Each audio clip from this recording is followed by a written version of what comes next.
When you first log into SchoolTool, you want to just make sure that the current school year is set as your default year. So click on Preferences on the left-hand menu and just verify that your default school year is 2020-2021. If it's not, you can select it from the list and then just make sure you hit the Save button right here.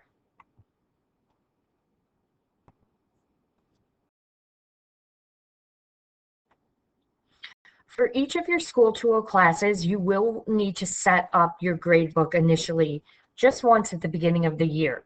So log into SchoolTool, click on the Classes tab. You may have to click All. I'm using a very old past year to demo this. And you're going to click on the gradebook for one of your classes. And you'll find that there is no gradebook currently set up. So you're going to create it by clicking the plus sign.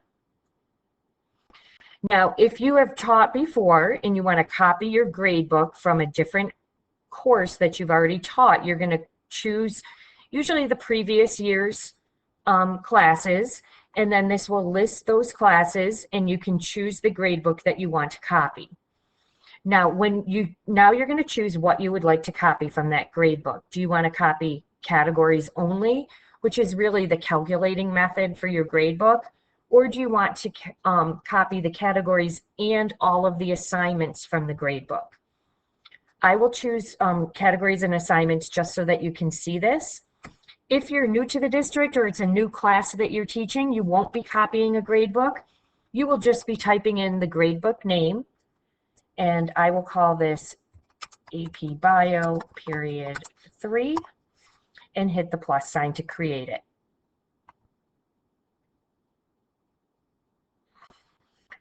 Once your gradebook was created, it will automatically bring you to the gradebook setup area.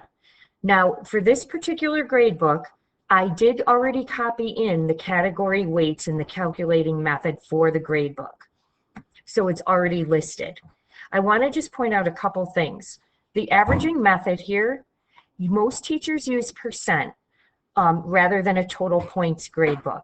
Percent will calculate all of your grades as a percentage.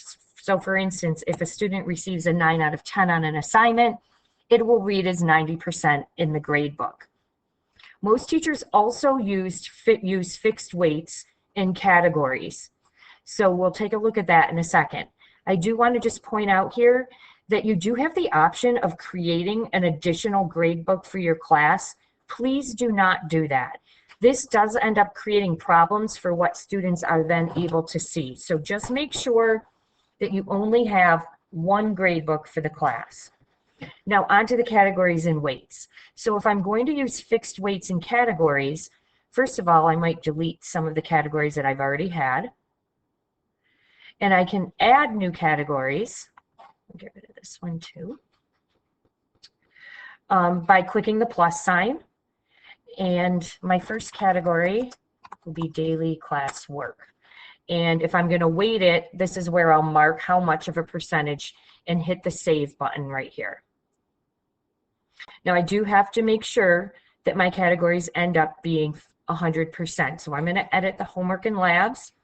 That will be 20% of the grade and hit save. And I'm going to add one more category for tests. And make sure this will be 30%, so it adds up to 100.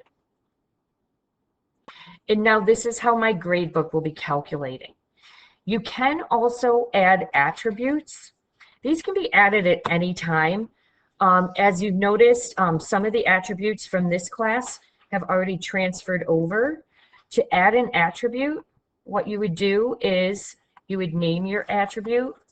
I'll just call this exempt. Let's say a student is out sick with the coronavirus. I want to give them an opportunity to just be exempt from some of the work. So what I would do is choose the attribute.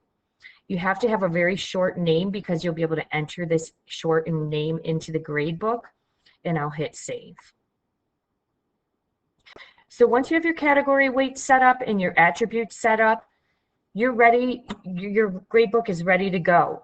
So you can just click on the drop-down menu and go to the Gradebook Editor to view your gradebook. As you notice, I did copy all the categories, all the assignments in, so they've all populated into the gradebook here. If you don't have any assignments in the gradebook, you can create assignments with the menu at the bottom of the screen. You would click the plus sign to add a new assignment. You might also be interested in checking out gradebook reports. There's a lot of great reports that are kind of already made for you. So take a look at those when you have an opportunity, and make sure that you set up one gradebook for each one of your classes.